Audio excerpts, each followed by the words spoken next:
पिता की दौलत पे क्या घमंड करना, मजा तो तब है जब दौलत हमारी हो और घमंड। मेरा नाम अब्दुल शबीर है, मैं कर्नाटका से बिलोंग करता हूँ। मतलब बेंगलोर और हैदराबाद के बीच में एक सिटी है बल्लारी, जहाँ से मैं बिलोंग करता हूँ। ज़्यादा हैदराबाद में रहता हूँ क्योंकि मुझे हैदराबाद बहुत पसंद है और वहाँ की लड़कियाँ भी। एक जो के पास अब तो शादी हो गई, अब कुछ नहीं कर सकते, सर्टिफिकेट नहीं सिखाया है। तो मुझे एट द एज ऑफ 14 जब मैं 8th स्टैंडर्ड में था तो मुझे एक सपना था कि मुझे करोड़पति बनना है। क्योंकि बचपन से जो मेरे मदर पे, मेरे फादर पे जो मुसीबतें आती थी, वो सारी मुसीबतों को बचपन से देख के 8th स्टैंडर्ड में मुझे एक सपना आया कि ये जो जिंदगी है इसको बदलना है तो मुझे कुछ तो करना पड़ेगा। 8th स्टैंडर्ड की उम्र में, 14 साल की उम्र में मुझे एक सपना आया कि I want to become a crorepati. Crorepati बनना है। किसको निपटाऊंगा, किसका घर डुबोऊंगा, आई डोंट नो, बट मुझे करोड़पति बनना है। But I was afraid of platform. 10th standard मेरा कंप्लीट हुआ, 12th मेरा कंप्लीट हुआ। अब जैसे ही मैं डिग्री फर्स्ट सेम में गया, बीबीएम फर्स्ट ईयर में, देखो मैं घर की कहानियां, हम कितने थे, हमारे ताया कितने थे, तायबा कितने थे, दादा कौन थे, इसकी जरूरत नहीं है। राइट 30 मिनट के अंदर ऐसा कुछ आपको मैं बता के जाऊं कि आप उसको अप्लाई करके मार्केट के अंदर आप भी यहां तक आ सको। राइट यस ओके, तो मैं डायरेक्ट पॉइंट पे आता हूं ताकि आपको मैं बहुत अच्छी इंफॉर्मेशन दे सकूं। राइट, तो जब मैं बीबीएम फर्स्ट सेम में गया, यहाँ पे बीबीए कहते हैं, शायद हमारे यहाँ बीबीएम कहते हैं, बैचलर ऑफ बिजनेस मैनेजमेंट। जब मैं बीबीएम फर्स्ट सेम में गया तो मेरे दिमाग में एक चीज आ गई कि भाई अगर मैं आज से काम करने लगूंगा तो 25-26 साल की उम्र के अंदर मैं करोड़पति बन सकता हूं। राइट, आज से काम करूंगा तो। बीबीएम फर्स्ट सेम में गया तो मेरा सिर्फ एक काम था, कॉलेज को जाओ, लेक्चरर्स के पूछो को जॉब करूं या बिजनेस करूं, जॉब करूं या बिजनेस करूं। क्योंकि मेरे जहन में एक चीज थी कि घर में हमारे पूरे किराना शॉप थे, मतलब जनरल स्टोर्स हमारे थे। अब बिजनेस के अंदर सक्सेस नहीं मिल रहा था। हमारे जहन में क्या था, मेरे दिमाग में क्या था कि बिजनेस में तो कोई करोड़पति नहीं बन सकता। क्यों? क्योंकि मेरे फादर का किराना शॉप है, करोड़पति बन नहीं रहे। मेरे चाचा का किराना शॉप है, करोड़पति बन नहीं रहे। जो भी पैसा आ रहा है री इन्वेस्ट हो रहा है, घर के लिए, पेट के लिए चल रहा है, कॉलेज स्कूल के लिए चल रहा है, कुछ हो नहीं रहा। तो मेरे दिमाग में एक चीज आ गई बचपन में ही कि बिजनेस में कोई करोड़पति नहीं बन सकता, जो जॉब होल्डर होता है वो करोड़पति होता है। मुझे बाद में जाके पता चला कि इसकी चड्डी अंदर से फटी होती है। अब मुझे क्या लगा कि भाई ये जॉब होल्डर जो होते हैं, अच्छे कपड़े इंशर्ट करके, कांच के कैबिन में, लैपटॉप के सामने, एसी के नीचे, जबरदस्त ऐंठ के बैठते हैं। राइट, तो शायद ये करोड़पति होंगे। अब मुझे भी जॉब होल्डर बनना है, तो मैं कंफ्यूज था कि जॉब में करोड़पति बनना जाएगा या बिजनेस में करोड़पति बन सकते हैं। तो मैं जब भी कॉलेज को जाता था, मेरे लेक्चरर से एक ही सवाल करता था कि सर जॉब करूं या बिजनेस करूं। मेरे लेक्चरर एक ही जवाब देते थे, ना तो जॉब कर ना बिजनेस कर, पहले डिग्री कंप्लीट कर। मैं मेरे क्लासमेट को पूछता था कि यार जॉब में करोड़पति बन सकते हैं या बिजनेस में करोड़पति बन सकते हैं। तो मेरे दोस्त मुझे इतना प्यार से समझाते थे कि शब्बीर यार, पैसे कमाने के लिए जिंदगी पड़ी है, कॉलेज की लाइफ एंजॉय कर, पहले डिग्री कंप्लीट कर। अब मैं एक दिन गया हमारे प्रिंसिपल के पास, प्रिंसिपल को पूछा कि मैम आपको तो तजुर्बा इतना है, आप मुझे बताएं कि जॉब करूं या मैं बिजनेस करूं। तो प्रिंसिपल होती कैसी है आपको पता ही होगा। राइट, तो हमारे प्रिंसिपल ने बताया ज्यादा बात मत कर, पहले क्लासरूम में चल। राइट, तो एक दिन क्या हुआ हमारे कॉलेज के अंदर, जब मैं बीबीएम 3rd सेम में गया, 2nd ईयर के पहले सेम में यानी 3rd सेम में जब मैं गया, तो हमारे कॉलेज को एक नया लेक्चरर आया। उस नए लेक्चरर को मैंने इतना क्लोज फ्रेंडशिप बनाया उनके साथ कि मैं पूछा सर, अब मैं थोड़ा दिमाग लगाया कि इनको भी अगर मैं सवाल करूंगा जॉब करूं या बिजनेस करूं तो ये भी मुझे वही डायलॉग मारेंगे कि पहले डिग्री कर। मैं थोड़ा दिमाग लगा के इनको डायरेक्टली नहीं गया, ऐसे आया। मैं बोला सर आप यहां आने से पहले कहां काम करते थे? राइट, उन्होंने बोला मैं मुंबई की गोदरेज इंफोटेक कंपनी में काम करता था। मैं पूछा सर आपको पैकेज कितना था एनुअली? तो उन्होंने बताया 6,82,000 का पैकेज था। तो बोला आप पागल हो गए, 6,82,000 का पैकेज छोड़ के आप हमारी कॉलेज में, वो भी 3 महीने को 5,000 की सैलरी देती है एक सिलेबस की। समझ रहे हो? हमारी कॉलेज में ऐसा था कि एक लेक्चरर एक सब्जेक्ट को 3 महीने में क्लोज करना है। तब उसको 5,000 रुपीज सैलरी मिलती है। तो एक एक लेक्चरर 3-3 सब्जेक्ट क्लोज करते थे तो 5,000 रुपए महीने की सैलरी हो गई उनकी। यस और नो? तो 3 सब्जेक्ट के 15,000 मिले 3 महीने के बाद। तो मैं बोला सर आप 6,82,000 छोड़ के आप यहां क्यों आए? तो उन्होंने बोला शब्बीर, जॉब के अंदर ऐसा होता है कि पैसे कितने भी कमाओ प्रेशर को हैंडल नहीं कर सकते। मुझे प्रेशर हैंडल नहीं करना था, इसीलिए मैं यहाँ आया। तो अब उनको जो भी करना था मुझे पता नहीं था, बट मुझे एक सवाल पूछना था कि सर जॉब करना है या बिजनेस? मैं पूछा सर अब मुझे आप ये बताओ एज ए ब्रदर, आप मुझे स्टूडेंट मत समझो, एक यंगर ब्रदर समझो, आप मुझे बताओ कि मैं जॉब करूं या बिजनेस करूं? 15 दिन तक एवरी डे मैं पूछता गया। 15 डेज के बाद मेरा हाथ पकड़ के वो लेक्चरर एक क्लासरूम में लेके जाके डोर को लॉक करके मुझे बिठा के बोले, जिंदगी में कुछ भी कर मगर जॉब। अब देखो, मैं किसी भी जॉब होल्डर के खिलाफ नहीं हूं। मेरे उस्ताद ने जो बताया मैं आपको बता रहा हूं, मेरी कुछ गलती नहीं है। अगर उनका नंबर चाहिए तो मैं देके जा सकता हूं, लूटो उनको, राइट? तो हुआ क्या बाद में, मैं उनसे सवाल करा कि सर जॉब क्यों नहीं करना? जॉब बोले तो अच्छे अच्छे कपड़े पहनते हैं, राइट, और अच्छी अच्छी कैबिन में बैठते हैं, जॉब क्यों नहीं करना? नहीं करने का कुछ रीजन होता ना, क्यों नहीं करना? तो उन्होंने बताया शब्बीर एक चीज बताओ, जब स्टूडेंट होता है तो वो गन्ने की तरह रहता है। गन्ना समझते आप गुजरात में? गन्ना, शुगर केन हमेशा कड़क रहता है, कभी झुकेगा नहीं, वो कभी बेंड नहीं होता, राइट? स्टूडेंट जब स्टूडेंट रहता है तो वो शुगर केन की तरह, गन्ने की तरह स्ट्रेट रहता, किसी के आगे झुकता नहीं। क्यों? क्योंकि इसके जॉब में माता पिता का पैसा होता है, पीछे किसी की बेटी, सिटी में कोई गवर्नमेंट का पार्क में कोई झाड़ के नीचे इसके कांड, राइट? इसीलिए ये किसी के आगे झुकेगा नहीं। तो जो चिल्ला रहे हैं सबको एक्सपीरियंस है, आई नो, राइट? तो इसीलिए ये गन्ना कभी बेंड नहीं होता। जैसे ये स्टूडेंट इसका डिग्री कंप्लीट होने के बाद या पीजी कंप्लीट होने के बाद ये अपने रेज्यूम के हाथ में पकड़ के किसी कंपनी के गेट के सामने इंटरव्यू देने के लिए जाता है, तो उस गन्ने को गन्ने की मशीन में, जूस निकालने वाली मशीन में रखे जैसा होता। अब निकालने वाला क्या करता? पहले सीधा रख के जूस निकालेगा, फिर फोल्ड करके घुसाएगा। अब कस्टमर टेस्ट मांगा तो फोल्ड किए गए गन्ने के बीच में नींबू भी रख के जूस निकालेगा, ऐसा और नो? फिर चौथी बार ठोसेगा, 5वीं बार अगर कस्टमर और टेस्ट मांगा तो अदरक भी रख के जूस निकालेगा, घुमा के जूस निकालेगा। पूरा जूस निकलने के बाद जा बेटा दूसरी कंपनी देख ले। यही हाल होता है एक स्टूडेंट का। मेरे लेक्चरर ने मुझे बताया। मैंने बोला सर जिंदगी में कुछ भी कर लूंगा मगर गन्ना नहीं बनूंगा। आपको एक चीज बताऊं, मैं कर्नाटका जहां मैं रहता हूं, मेरा एजुकेशन सब वहीं हुआ। कर्नाटका के एक सर्वे आपको मैं बताता हूं। कर्नाटका में हर साल एवरी ईयर 2 लाख बच्चे पासिंग सर्टिफिकेट लेके इंजीनियर बन के बाहर आते हैं। इंजीनियरिंग की पासिंग सर्टिफिकेट लेके बाहर आते हैं। अब मेरे ख्याल से 2 लाख में से 1-1.5 लाख तो सिर्फ बेंगलुरु के ही होंगे, राइट? 2 लाख बच्चे इंजीनियरिंग की पासिंग सर्टिफिकेट लेके बाहर आते हैं कर्नाटका में एवरी ईयर।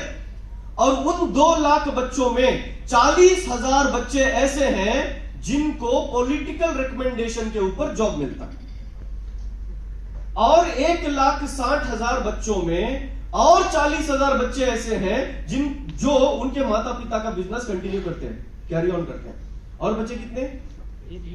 1,20,000 में हर साल कर्नाटका में 20,000 पास्ड इंजीनियर्स सुसाइड करते हैं। और 1 लाख इंजीनियर्स घर में बैठ के भजनी बजाते हैं माता पिता का खाते खाते। सोचो जब इंजीनियर्स का ये हाल है तो एमबीए होल्डर्स का क्या हाल होगा, बीकॉम होल्डर्स का क्या हाल होगा, और कई डिग्रियां हैं इनका क्या हाल होता होगा। और सिर्फ कर्नाटका का ये हाल है तो पूरे हिंदुस्तान का क्या हाल होता होगा। यस और नो? मुझे एक चीज समझ में नहीं आती सर, हमारे यहाँ हर एमबीए कॉलेज के सामने, हर इंजीनियरिंग कॉलेज के सामने एक एडमिशंस के टाइम पे एक बहुत बड़ा बैनर लगा होता है और बैनर पे लिखा होता है 100% job guarantee for your child. यहां पे भी लिखते हैं क्या? गुजरात में भी जॉब के लिए गारंटी, यहां तो बिजनेस के लिए गारंटी देना है, राइट। चलो, अब मैं ये देखा, मेरे को समझ नहीं आया 100% जॉब गारंटी, अब फिर भी बाप बच्चे को लेके जाके 5-10 लाख रुपए रख के भेज रहा है कॉलेज। सर जॉब को हिंदी में क्या कहते हैं? नौकरी। जरा जोर से बोलो ना यारो, पीछे वाले गुटका थूक के बोलो ना, जरा जोर से बोलो ना जी, क्या कहते हैं? नौकरी का लास्ट का आई निकाल दो, क्या बना? तो कॉलेज वाला खुद बोल रहा है कि आपके बच्चे को हमारे कॉलेज में फेंको, हम उसको 100% नौकर बना के भेजेंगे, साहूकार बना के नहीं भेजेंगे। फिर भी बाप 5-10 लाख रुपए रख के बच्चे को नौकर बनाने के लिए कॉलेज में रिक्वेस्ट कर करके एडमिशन करवा रहे। समझ नहीं आता सर। अब ये सारी चीजें जब मैं बीबीए में था तो ये जो लेक्चरर आए थे ना, इन्होंने ये पाठा मुझे पढ़वाई थी कि जिंदगी में कभी ये मत कर, राइट। तो मैं बिजनेस के ऊपर फोकस करने से भी पहले मेरे एक रिलेटिव थे, वो मेडिकल रेप थे। मेडिकल रेप समझते आप? डॉक्टर के पास जाके रात के 2 बजे तक बैठ के वो खोल के कैटलॉग, मेरी गोली लिखो, तेरी गोली लिखो, मेरी गोली लिखो, तेरी गोली लिखो, राइट। तो ये काम मेरे एक रिलेटिव, मेरे चाचा करते थे। मैं उनके पास गया, बोला सर मुझे हिंदी आता है, कन्नड़ा आता है, तेलुगु आता है, तमिल मलयालम छोड़ के इंग्लिश भी आता है, 4-5 लैंग्वेज तो मैं ऐसे ही बात कर लेता हूँ, आधा साउथ जोन में देख लूंगा, एज ए पार्ट टाइम मुझे आपके साथ रख लो, 10-15 हजार रुपए जॉब दिलवा दो सैलरी। अगर 10-15 हजार रुपए भी अगर मुझे मिल गए तो उन 15 हजार रुपयों को मैं सेव कर करके एमबीए करूंगा, बेंगलोर और हैदराबाद शिफ्ट होके, राइट। एमबीए करने के बाद फिर एक और अच्छी जॉब करूंगा 25-30 हजार की सैलरी की, वो भी पैसे इकट्ठा कर करके 5-10 लाख रुपए लेके मैं किसी बिजनेस में इन्वेस्ट कर दूंगा। सेट था मसला। अब मैं उनके पास गया, उन्होंने बोला शबीर 15 दिन रुक, 15 डेज रुक जा, उसके बाद मैं तुझे एक सरप्राइज दूंगा। पता क्या हुआ? 15 दिन के बाद जिनको मैं जॉब पूछ रहा था वो खुद वो जॉब छोड़ी, छोड़ के वो वेस्टीज में ज्वाइन कर गए। अब मुझे कॉल किया उन्होंने, बोला शाम के 5 बजे हम क्रिकेट खेलते थे, तो उन्होंने कॉल किया शबीर वेयर आर यू? मैं बोला बैटिंग कर रहा हूं। उन्होंने बोला तेरे साथ कौन है? मैं बोला मेरा एक जिगरी फ्रेंड है जो बॉलिंग कर रहा है। तो उन्होंने बोला तुम दोनों यहाँ पे आ जाओ। एक होटल में हमें बुलाया गया, वहां पे हम गए।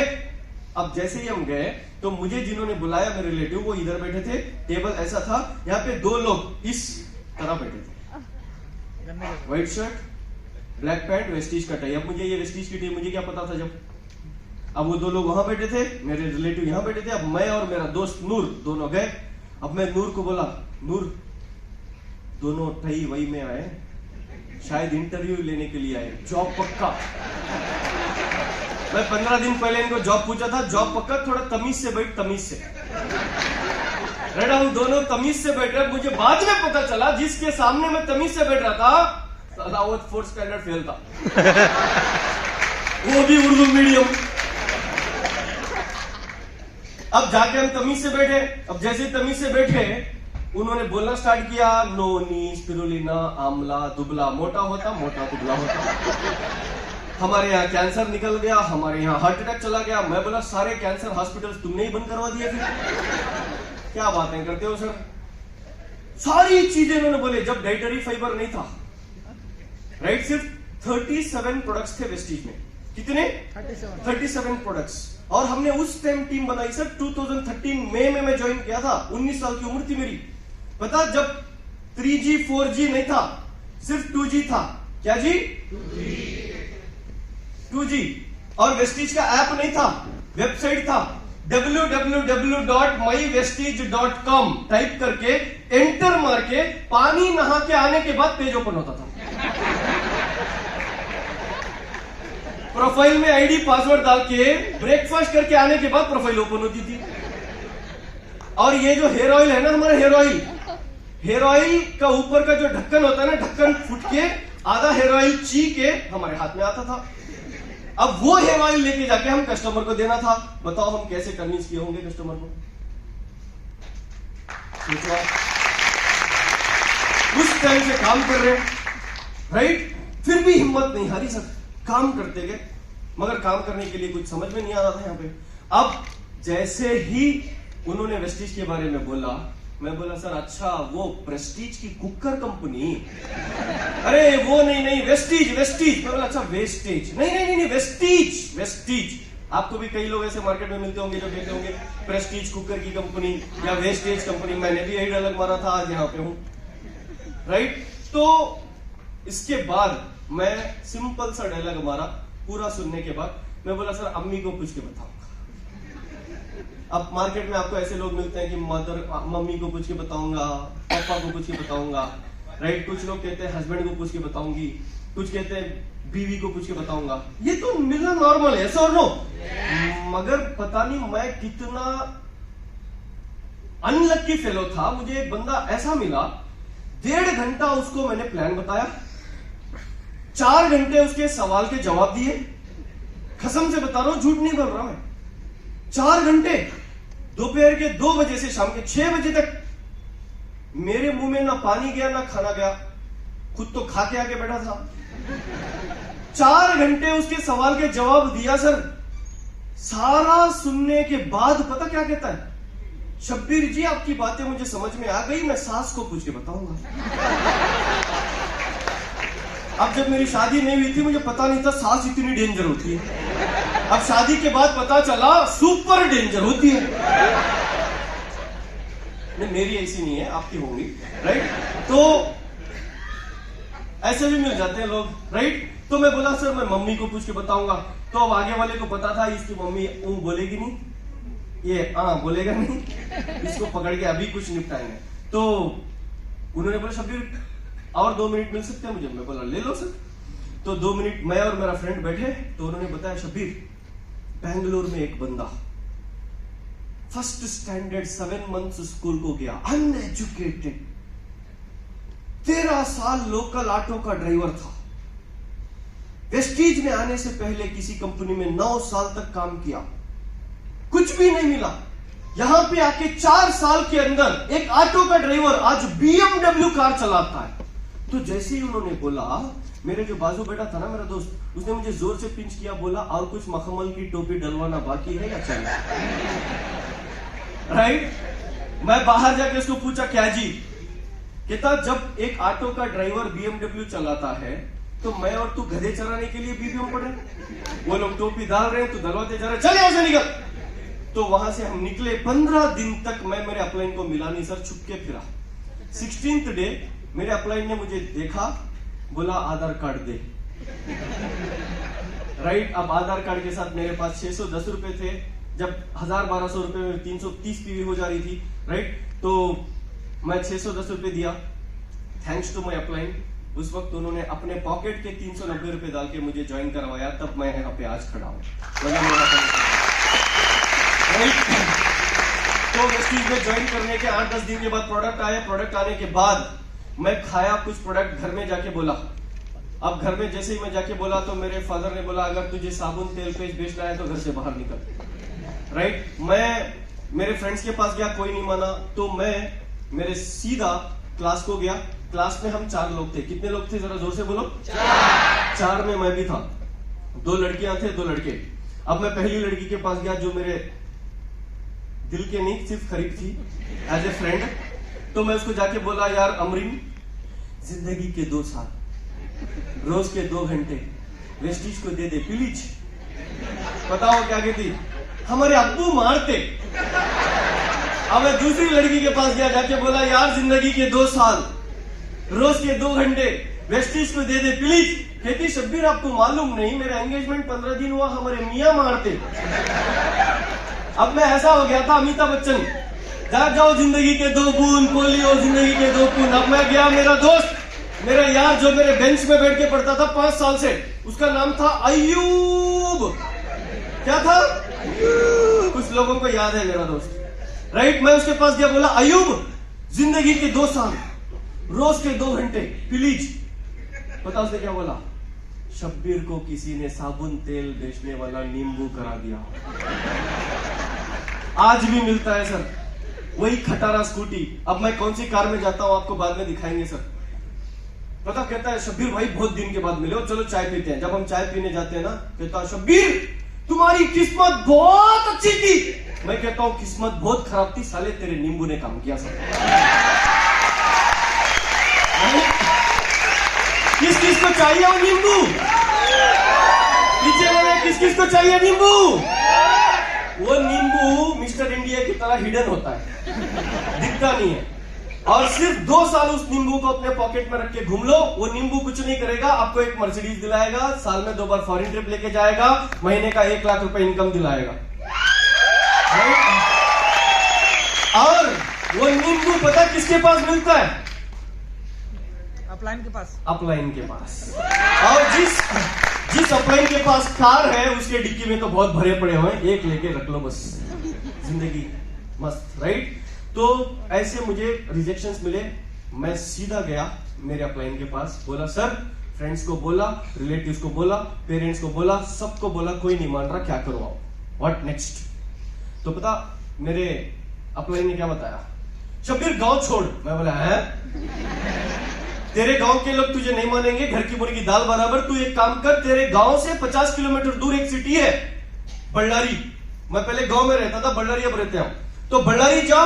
बल्लारी के लोग थोड़ा सोच बड़ी रखते हैं, तो वहां जाके टीम बना। सर यू बिलीव इट और नॉट, मैं 10 बार हमारे गांव से बल्लारी को 60 किलोमीटर दूर मेरे पास एफजेड बाइक थी, 300 रुपए डाल डाल के पेट्रोल, 10 बार जाके एक बार में 10 लोगों को ढूंढ के मैं पार्क में बिठा के मीटिंग करता था। 11वीं बार 10 या 11 लोगों को बिठा के मैंने मीटिंग किया। 110 से 120 लोगों को मैंने प्लान बताया। 10 से 11 बार घूम के एक बंदा ज्वाइन होना तो दूर, किसी ने 35 रुपए वाला अश्योर सोप तक नहीं खरीदा, जब अश्योर सोप 35 रुपए का था। वापस आते वक्त मैं प्योरली नेगेटिव हो गया था, प्योरली। मैं सोच रहा था कि अब नो वेस्टेज, अब कोई अपलाइन कॉल करा, आफ्टरनून में गुड मॉर्निंग बोला, इसकी गुड नाइट करके अब पक्का।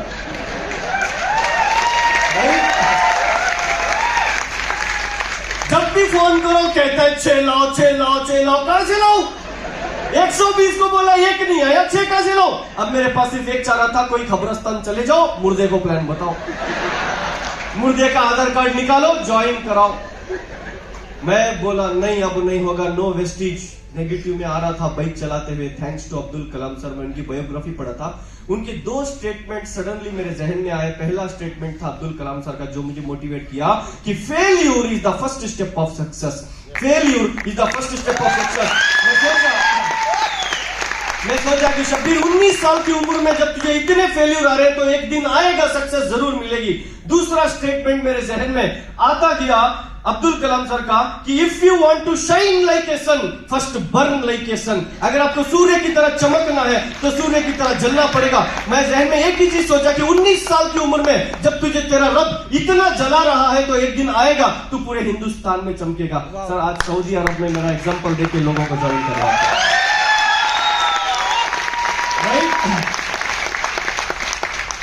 मगर जर्नी इतनी आसान नहीं थी सर। अब्दुल कलाम सर के स्टेटमेंट के बाद बहुत हालात बहुत खतरनाक थे। आप एक और स्लाइड चेंज करो। मैं बस स्टैंड पे सोता था सर। अब इस पे थालियां क्यों बज रही है? आपको खुशी हो रही है? मैं बस स्टैंड पे सोता था इसलिए क्योंकि मेरे पास लॉर्ड्स में सोने के 400 रुपए नहीं हुआ करते थे। अब मेरी मदर को ये मेरा चेक, जब बड़ा चेक, मेरा हाईएस्ट चेक आया ना, जब मैं लास्ट में बताऊंगा आपको, उसके बाद पता चला कि मैं यहां पे सोता था। 8 से 10 दिन मैं यहां पे सोया। एक पुलिस आके मुझे डांटा, अगर कल से यहां पे आया कल जेल में सोना पड़ेगा।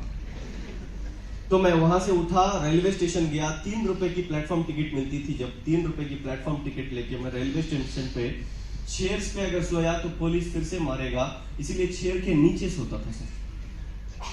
क्यों सोता था? ताकि पुलिस को मैं ना दिखूं, चेयर पे जो भी आके बैठता था उसके पैर मेरे पेशानी को लगते थे। और एक दिन पुलिस को मेरे पर रहम आया, पुलिस आके बोला कि तुम यार लॉज में नहीं सो सकते तो यहाँ पे 50 रुपए में एक बेड मिल जाएगी, तुम्हें 50 रुपीज दे दो, एक बेड मिल जाएगी बस स्टैंड पे। सर बेड के 50 रुपए नहीं होते थे मेरे पास। हुबली एक सिटी है कर्नाटका में जहां पे मैं जाके बहुत काम किया, आज भी कर रहा हूं। वहां पे रेलवे स्टेशन उतरने के बाद, रेलवे स्टेशन के बाहर आके नीचे उतरने के बाद रोड पे एक एग राइस का ठेला लगा होता है। 10 रुपए में एग राइस मिलता था वहां पे, 10 रुपीज। आप मानो या ना मानो, मेरे पास सुबह से सिर्फ पानी पी पी के प्लान्स बताता था। आप झूठ समझो या सच, रोज के 40 1-to-1s करता था, रोज के 40 1-to-1s, 40 1-to-1 करता था। मुंह मेरा सूख हो जाता था। दोपहर के 2-3 बजे मुझे भूख लगती थी, उस ठेले वाले के पास जाके मैं ठहरता था। वो मुझे देता नहीं था, इसलिए क्योंकि मेरे पास 10 रुपए नहीं होते थे। भूख ज्यादा लगने के बाद मैं जाके रिटेल करता था, स्पिरुलिना, अश्योर सोप, जितने भी प्रोडक्ट है हमारे, रिटेल करता था। 10-20 रुपए, 50-100 रुपए भी अगर मुझे मिल गए रिटेल के, तो उन रिटेल पैसों से शाम के 6 बजे उस ठेले के पास जाके मैं 10 रुपए का एग राइस खाता था। शाम के 6 बजे इसलिए खाता था ताकि दोपहर की भूख भी खत्म हो जाए और रात में भूख भी ना लगे। और रात के 11-12 बजे, 7:20 या 8 बजे वहां से एक ट्रेन निकलती थी, हुबली से डायरेक्ट मैसूर जाती थी। उसका नाम हम्पी एक्सप्रेस। और हम्पी एक्सप्रेस की एक स्पेशलिटी होती है, बैठने के लिए, ठहरने के लिए नहीं, आपको अंगूठा रखने के लिए भी जगह नहीं होती। इतनी टाइट, इतनी रश। उस ट्रेन में मैं बाथरूम के पास बैठ के रात के 12 बजे बल्लारी उतरता था। बल्लारी उतरने के बाद जैसे ही टैक्सी करके एयरपोर्ट पे आते हैं ना, रेलवे स्टेशन के सामने ऑटो करके आते हैं, तो ऑटो वाले आते थे ऑटो करके। मैं बोलता था मेरा घर यहां से 4 किलोमीटर दूर है, घर का एरिया बताता था, सीट के हिसाब से बता कितना लेगा। पता ऑटो वाला कहता था सीट के हिसाब से लूंगा 8 रुपए। कसम से बता रहा हूं, 8 रुपए मेरे पास होते थे मगर मैं देता नहीं था। इसलिए नहीं देता था क्योंकि सोचता था कि 8 रुपए को और 12 रुपए में कल ऐड कर दो तो 20 रुपए होंगे। 20 रुपए अगर मैं पॉकेट में रख लिया तो कल सुबह फील्ड वर्क में मैं जब जाऊंगा तो 20 रुपए में मुझे 2 इडली और एक वड़ा मिल जाएगा। इसीलिए रात के 12 बजे 8 रुपए बचाने के लिए मैं 4 किलोमीटर बैग डाल के कंधे पे घर जाता था। गली में जब कुत्ते भाऊ भूखते थे तो गली को सिग्नल मिल जाती थी कि शब्बीर इज कमिंग। इतनी मेहनत, और मैं आपको बताता गया तो टाइम बहुत कम है। बहुत ज्यादा मेहनत करने के बाद टीम छोटी सी बनी। पहला महीने का चेक 381 रुपीज सॉरी, और 20 रुपए 22 रुपए जो पहले महीने के थे। सेकेंड महीने का चेक पहला बता रहा हूं मैं, पहले महीने 22 रुपए, दूसरे महीने 381, दोनों मिला के 403 कुछ आया। उसके बाद सेकेंड मंथ का चेक आया 8 रुपए। कितने? 8 रुपए। वो 8 रुपए देख के मुझे वो ऑटो का किराया याद आ गया कि बाली सर तक पहुंच गई न्यूज, इसीलिए ऑटो का किराया देके भेजे। और तीसरे महीने का चेक आप देखे होंगे कुछ आया, थर्ड मंथ का चेक। उसके बाद अब मैं नहीं छोड़ा, काम करता गया, ब्रॉन्ज डायरेक्टर बना। 5,500 का चेक आया। जैसे ही 5,500 का चेक आया, मेरे अपलाइन का फोन आया कि शब्बीर कांग्रेचुलेशंस। मैं बोला सर क्यों? कहते बेंगलुरु के अंदर पहली बार 5 स्टार होटल में वीएलसी ट्रेनिंग चल रही है, वीएलसी जिसके लिए दीपक सूद सर आ रहे हैं, दीपक सूद सर। अब मैं जिंदगी में पहली बार 5 स्टार होटल को गया, 2 दिन वीएलसी दीपक सर के लिया। और आते वक्त आज भी मुझे याद है, दीपक सर को हक करके एक बात बोल के आया कि सर आज तक शब्बीर ने जो दिखाया साउथ में वो ट्रेलर था, आज के बाद मूवी दिखाऊंगा। और उस दिन से मैं कॉलेज को नहीं गया, करेस्पॉन्डेंटली मैंने अपनी डिग्री को खत्म करा, वेस्टीज को फुल टाइम करता गया। 403 रुपए से इनकम जंप होते होते 44,000 रुपीज, 92,000 रुपीज, 1,08,000, 1,58,000, ग्रो करते करते 2,36,000, यूनिवर्सल क्राउन बनने के बाद 3,18,000, 4,04,000 रुपए आने के बाद लाइफ ऐसे थी, फिर ऐसे होगी। जिस बंदे को इंस्पिरेशन समझ के वेस्टीज में काम स्टार्ट किया था, उसी बंदे ने कच्चे धागे से गला काटा। खुद के सीनियर ने खुद की कंपनी बनाई, 4 लाख पीवी देने वाली टीम लेके चले गए। दीपक सर की एक बात उस टाइम पे मुझे याद आई कि शब्बीर, सचिन तेंदुलकर की एक बात याद रख ले, माहौल कैसा भी हो क्रीज पे डटे रहना है, माहौल जरूर बदलेगा, आउट नहीं होना, कभी आउट नहीं होना। एक ही चीज थी, 4,04,000 रुपए का चेक 1,58,000 को आ गया था, कमिटमेंट्स 2.5 लाख रुपए थे, सेविंग 2 लाख रुपए थी। उन 2 लाख रुपए सेविंग से 1 लाख रुपए निकाल के कमिटमेंट्स को पूरे किया था। नेक्स्ट मंथ फिर 1 लाख रुपए निकाल के कमिटमेंट को पूरे करके पूरा जीरो बैलेंस। बहन की शादी की रिस्पॉन्सिबिलिटी मेरे सर पे, खुद की शादी की रिस्पॉन्सिबिलिटी मेरे सर पे, घर का किराया, घर को चलाना, सब कुछ मेरे सर पे। सर सिर्फ रोते जा रहा था, रोते जा रहा था, रोते जा रहा था, रोते जा रहा था, कुछ समझ नहीं आ रहा था। मगर दूर दूर तक वेस्टीज को छोड़ने का ख्याल नहीं था, गिव अप करना जानता नहीं था। वेस्टीज को मैं करता गया। फिर से मैं सोचा और वहां से मुझे कॉल आया कि एक चीज तेरे पास है, आज हां कर दे वरना पूरी टीम खा जाऊंगा। मैं बोला दम है तो तोड़ो, दम है फिर से बनाऊंगा। तुम 10 तोड़ो 100 बनाऊंगा, 100 तोड़ो 1000 बनाऊंगा, 1000 तोड़ो 10,000 बनाऊंगा, क्योंकि जिनको तुम तोड़ रहे हो उनको मैंने बनाया था, उन जैसे हजारों को फिर से लाऊंगा। राइट, काम करता गया सर, टीम बिल्डिंग के ऊपर बहुत माहिर था, टीम बनाते गया। 4,04,000 रुपए से जीरो 1.5 लाख रुपए पे आके अगेन जंप करा 9,18,000, 10,26,000, 11,13,000, 11,98,000 एंड हाईएस्ट चेक आज तक मैं वेस्टीज से लिया 12,37,000 रुपए। और आज तक मैंने 4 करोड़ रुपए से ज्यादा वेस्टीज से कमा लिया। 4 करोड़ रुपए। किस किस को इस 4 करोड़ रुपए डाउट है, थोड़ा हाथ ऊपर कर सकते हैं प्लीज। राइट, जिन को इस 4 करोड़ रुपए पे डाउट है, मैं आपको मेरा इनकम स्टेटमेंट दिखाने के लिए रेडी। अगर उस पर भी डाउट है तो मेरा पैन कार्ड नंबर देने के लिए रेडी। उस पर भी डाउट है तो मेरा चार्टर्ड अकाउंटेंट का नंबर देने के लिए रेडी। उस पर भी डाउट है तो मेरा ITR एक्नॉलेजमेंट देने के लिए रेडी। उस पर भी डाउट है तो P&L देने के लिए रेडी। उस पर भी डाउट है तो बैलेंस शीट देने के लिए रेडी। उस पर भी डाउट है तो फॉर्म 16 देने के लिए रेडी। उस पर भी डाउट है तो फॉर्म 16 ये देने के लिए रेडी। उस पर भी डाउट है फॉर्म 26 देने के लिए रेडी। उस पर भी डाउट है तो फॉर्म 26 AS देने के लिए रेडी। उस पर भी डाउट है तो हर महीना 2 लाख रुपए गवर्नमेंट को GST पे करता हूं, उसका 3B फॉर्म देने के लिए रेडी। उस पर भी डाउट है तो GST का चलन और इनवॉइस दिखाने के लिए रेडी। उस पे भी डाउट है तो बैंक मैनेजर के पास लेके जाने के लिए रेडी। उस पे भी डाउट है तो बैंक को लेके जाने के लिए रेडी। उस पे भी डाउट है तो बैंक का पासबुक देने के लिए रेडी। अगर उस पे भी डाउट है तो मुझे आप पे डाउट है, क्योंकि जितने फॉर्म्स के नाम मैंने लिए वो वही बंदा जान सकता है जो पे कर रहा है, वरना बंदा सिर्फ 2 जानता है, एक फॉर्म 16 एक फॉर्म 26। उसको 3B क्या पता नहीं, क्योंकि पे करता नहीं। यस और no? Sir, we are white collar people. हमारे अकाउंट को पैसे आने से पहले गवर्नमेंट को पैसे जाके हमारे अकाउंट को पैसे समझ लो। आपको पता, आज तक मैंने 30-40 लाख रुपए तक टैक्सेस पे कर दिए। 30-40 लाख रुपए तक टैक्सेस पे कर दिए। और 3 कारें खरीदी वेस्टीज से, एक निसान माइक्रा, दूसरी होंडा WRV, तीसरी Mercedes Benz worth of 63 lakh rupees. हाँ, वो जो कार है आपके यहाँ पे मेरे ख्याल से 55 या 56 लाख में मिल जाती है, मगर कर्नाटका का जो वो है RTO, उसका 18% वो है, तो 63 लाख रुपीज मुझे इसको पड़ी। और थोड़ा उसको और मैं मॉडिफाई करवाया तो 65 लाख रुपीज की कार मैंने खरीदी। उसके साथ साथ मैं 65 लाख रुपीज का घर खरीदा। फिर टोटल 4 प्रॉपर्टीज वेस्टी से बनाया। आज मेरी टीम में 103 लोग कार में घूमते हैं। 103 लोग। हमारी टीम में 100 से ज्यादा लोग ऐसे हैं जो 1 लाख रुपए से ज्यादा अर्न करते हैं। 2 लोग ऐसे हैं जो 5 लाख रुपए कमाते हैं। 10 लोग ऐसे हैं जो 3 लाख रुपए से ज्यादा कमाते हैं। सोचो, ये सिर्फ वेस्टीज सिर्फ आपको कामयाबी नहीं देगा, आपको भरोसा करके जो आएगा सबको कामयाब देगा, अगर काम करोगे तो। Yes right. मैं यहां तक कैसे पहुंच पाया? Team building. अगर राजा बनना है, राजा बनना है, गुटका थूक के बोलो ना जरा जोर से, राजा बनना है तो बड़ा साम्राज्य बनाना पड़ेगा। जितना बड़ा साम्राज्य उतने बड़े राजा। अब टीम बिल्डिंग, किस किस को टीम बनाना है? टीम बनाना है, राइट। मैं जाते जाते 2 मिनट के अंदर आपको टीम बिल्डिंग का एक फॉर्मूला देके जाऊंगा।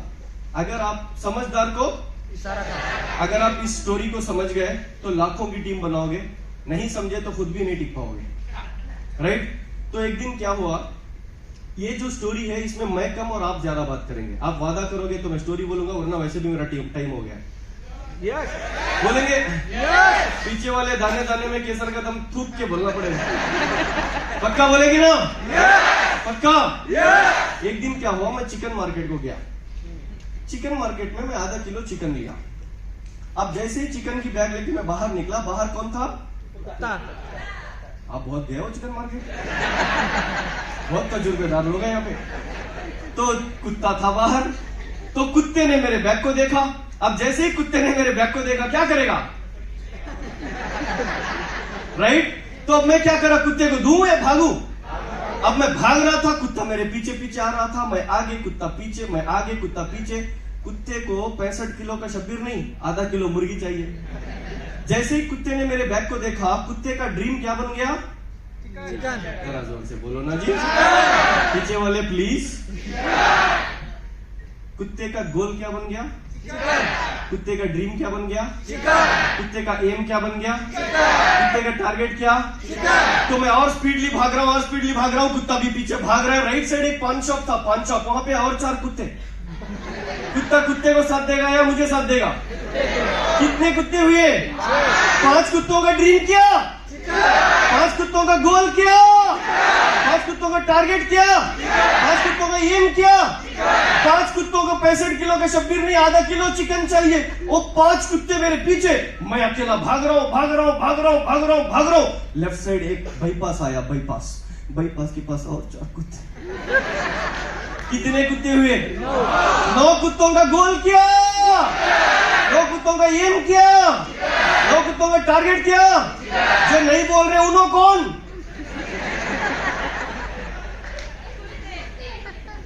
मैं अब शाप दूंगा सर, जो नहीं बोल रहे भगवान उनके मुंह को सलामत रखे। 9 कुत्तों का गोल क्या? 9 कुत्तों का एम क्या? 9 कुत्तों का टारगेट क्या? 9 कुत्तों का ड्रीम क्या? 9 कुत्तों को शब्बीर नहीं चाहिए, 9 कुत्तों को चिकन चाहिए। मैं और स्पीड भाग रहा हूं, और स्पीड भाग रहा हूं, और स्पीड भाग रहा हूं। राइट साइड एक ढाबा आया, ढाबा, वहां और 4 कुत्ते। कितने कुत्ते हुए? 13 कुत्तों का ड्रीम क्या? 13 कुत्तों का गोल क्या? 13 कुत्तों का एम क्या? 13 कुत्तों का टारगेट क्या? कुत्ता टीम बना रहा, आपको क्या प्रॉब्लम?